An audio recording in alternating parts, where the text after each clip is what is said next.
What we have here is a 20-inch Roto-Beam circulator manufactured sometime back between 1937 and 1940.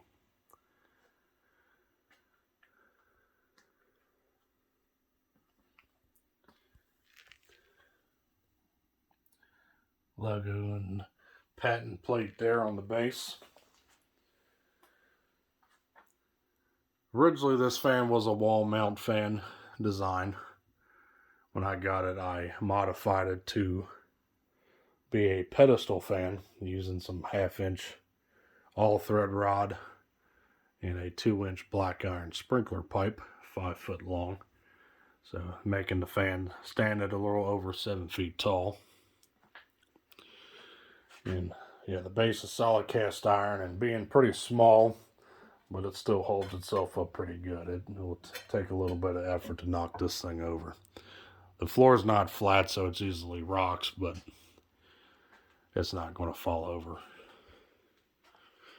Blade is solid cast aluminum. Motor on the back is manufactured by Ohio Electric Company. 1/20th horsepower, 1150 RPM, 1.2 amps. And turn this blade a little bit here. And right there you can see the Roto-Beam stamp on the blade itself. Little single speed toggle switch there I mounted on there. And yes, all these pieces could be easily reverted back to its factory wall mount form. These were non-permanent altering modifications I done on this fan. Got this fan around 2-3 years ago from a local classified listing, and I do have a second one of these. Unfortunately for that one, the motor is cooked and needs to be rewound. This motor is, I believe, to be a split phase, is what they call them, motor, which uses a start winding and a run winding, operated via a centrifugal switch. So basically how that works is that in its current state here, the centrifugal switch is closed. So when power is applied to the motor, the start windings are engaged first. Well, I believe both windings are engaged at the same time, which gives it the oomph to get it going from a standstill. And then once the fan's up to speed, the centrifugal switch opens from centrifugal force from rotating and closes the circuit or opens the circuit rather, for the start winding, so the fan only runs on its run winding. And when the fan gets shut off and the fan goes to a stop, you'll hear the centrifugal switch close again. So once the fan gets started back up, the start windings will once be engaged until it gets up to speed. Basically a slight rundown of how that works. So when you hear the motor start up, you'll hear a click when it gets up to speed, and then when it spins down, you'll hear another click for the switch resetting itself.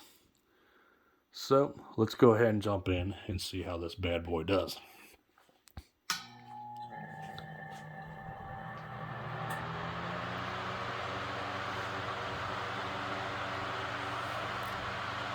So yeah, that little rumble there that you heard on the startup is evident of worn bearings.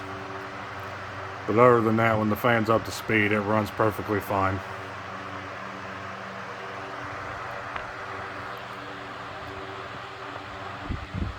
Fairly quiet.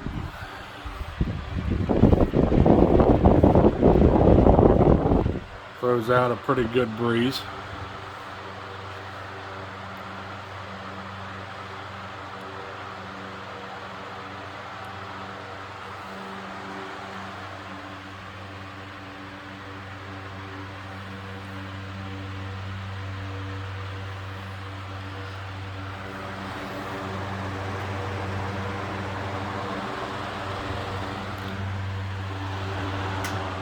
Go ahead and let it coast.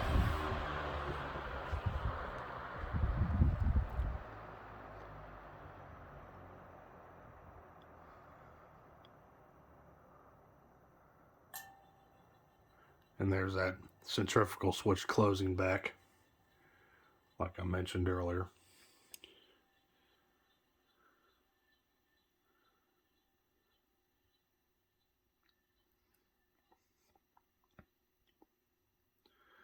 As you can see, the island fans there is windmilling from the airflow, along with the Charleston behind it. So yeah, quite a powerful fan. I opted to make it this tall because of this open face guard design, which I guess was a exclusive for these wall mount fans, because I really haven't seen any guard like this in any of the catalogs that I've come across in my research on this fan. So, seems to be a pretty obscure model. So there you have it, folks. There was the 20-inch Roto-Beam Circulator from 1937 to 1940. Thanks for watching. Hope you enjoyed this video. Stay cool. Take care. Peace.